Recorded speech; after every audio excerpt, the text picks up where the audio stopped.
मालूम है आज भी अडियाला जेल में खान साहब के कई ट्रायल हो रहे थे और हम भी सुबह से आए हुए हैं। आज दो अदालतें लगी हुई थी, दो मुख्तलिफ जगहों पे अदालतें लगी हुई थी। आज हमने अपने आंखों से इंसाफ का कत्ल होते हुए देखा है। एक के बजाय दो मुख्तलिफ जगहों पे अदालतें लग गई। एक अदालत अकाउंटेबिलिटी कोर्ट की लगी थी जिसमें क्रॉस एग्जामिनेशन हो रहा था, जिसमें खान साहब मौजूद थे, और उस वक्त at the same time cyber trial के लिए एक अलग सी जगह में जज साहब ने अदालत लगाई और वहाँ भी ये ऑर्डर कर लिया कि खान साहब को यहाँ प्रोड्यूस किया जाए। अदालत से दरख्वास्त की गई कि वो दूसरे कोर्ट में मौजूद है, उसके बावजूद प्रोसीडिंग कंटिन्यू होती गई। नेब के केस में रिक्वेस्ट के बावजूद कि एक मौका फराहम किया जाए ताकि हम क्रॉस एग्जामिनेशन करें गवाहों पे, लेकिन जज साहब ने क्रॉस एग्जामिनेशन का राइट स्ट्रक अप किया है। अब कल की क्या प्रोसीडिंग्स होगी वो अभी रिटन ऑर्डर आएगा तो हमें मालूम हो जाएगा। इसी तरह आज साइबर के केस में जज साहब जो इस केस के लिए स्पेशल अपॉइंट हुए हैं, इसी तरह प्रोसिक्यूटर जो स्पेशली अपॉइंट हुए हैं, उसी की तरह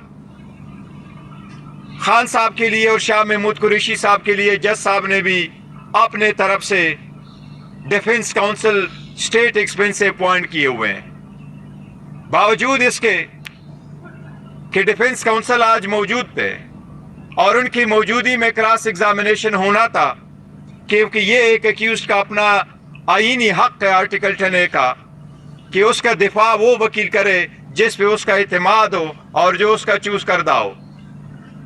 इसके बावजूद जज साहब ने कहा मैं ऑर्डर पास कर चुका हूं, खान साहब और शाह महमूद कुरैशी साहब की तरफ से जरा वो वकला करेंगे जो जज साहब ने अपॉइंट किए थे।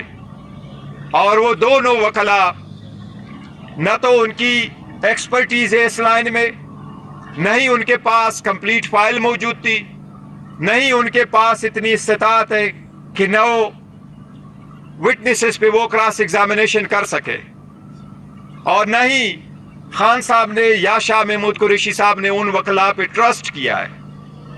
और इससे बढ़कर ये कि वो वकला साहिबान ऑलरेडी प्रोसिक्यूशन और स्टेट के सरकारी वकील थे। इस किस्म का तरीक़ेकार आईन और कानून में क्या, ये तो पंचायत और आम कॉमन सेंस में भी कभी नहीं होता।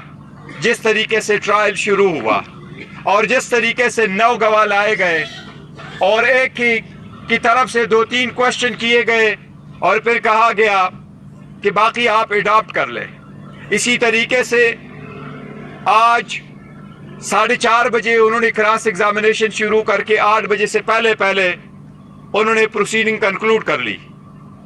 और आप 10:30 है, जज साहब अभी भी कोर्ट में बैठे हैं, अपने रिटायरिंग रूम में मौजूद है। हम अभी बाहर निकले हैं और जज साहब 342 की स्टेटमेंट लिखवा रहे हैं। 36 सवालात पे शायद मबनी एक 342 की स्टेटमेंट कंप्लीट कर रहे हैं। इसका मतलब ये कि उन्होंने प्रोसिक्यूशन का एविडेंस कंक्लूड कर लिया। एविडेंस 342 की स्टेटमेंट के बाद क्लोजिंग आर्गुमेंट्स और जजमेंट होगी। हम ऐसे ट्रायल के शदीद अल्फाज, सख्त अल्फाज में मजम्मत करते हैं। ये आईन की खिलाफ वर्जी है, ये कानून की खिलाफ वर्जी है, स्पेशली ऐसे ट्रायल में और ऐसे जराइम में जिसमें डेथ सेंटेंस हो सकती है। 2 मरतबा इस्लामाबाद हाई कोर्ट ने इसको क्वाश करते हुए इसको स्ट्रिक्ट डायरेक्शन के साथ भेजा है, लेकिन जज साहिबान को अपनी तरफ से कोई जल्दी है इस केस में, और जल्दी जिस भी तनाजुर में एक मरतबा फिर हम अदलिया से बसद एहतराम मुखातबे और दरख्वास्त कर रहे हैं کہ یہ سب کچھ آپ کے آنکھوں کے سامنے ہو رہا ہے۔ اسلام آباد ہائی کورٹ کی چیف جسٹس سے درخواست ہے کہ آرٹیکل 203 کے مطابق